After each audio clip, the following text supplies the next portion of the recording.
Subtraction हा घटक शिकणार आहोत। सबट्रॅक्शन म्हणजे काय रे? वजाबाकी।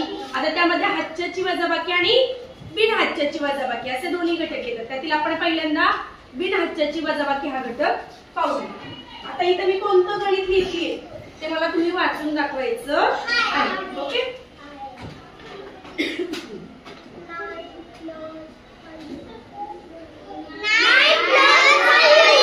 9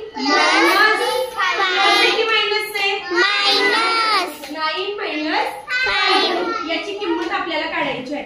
आता मी इथं आडव्या मांडणीने गणित लिहिलेले आहे। पहिल्यांदा आपण उभ्या मांडणीने सुद्धा शिकून घेऊया। मी इथं घर आखते,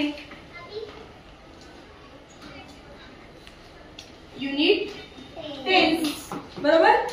बर, आता पहिल्यांदा ही किती अंकी संख्या आहे रे? पहिली ही किती अंकी संख्या आहे?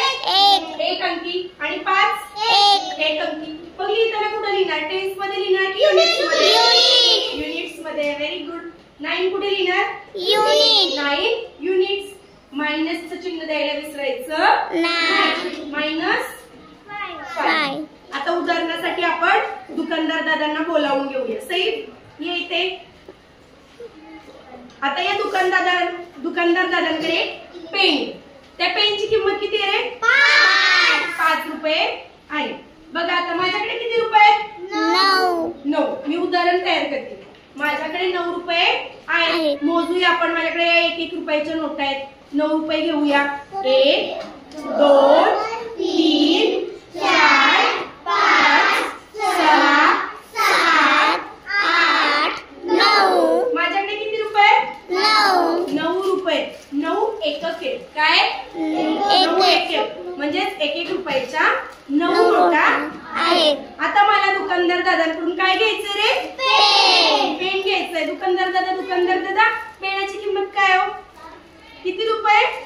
सगळ्यांना सांगा, बोटांनी दाखवा। 5 रुपये। किती किंमत आहे? 5 रुपये। मी किती रुपये देणार दुकानदार दादांना? 5 रुपये। मोजा बरं सगळ्यांनी। 1 2 3 4 5। बघा 5 रुपये मी दिले आणि हा पेन घेतला। आता माझ्याकडे किती रुपये उरले? 1 2 3 4। मग 9 मधून 5 गेल्यावर किती उरले? 4। 9 - 5 4।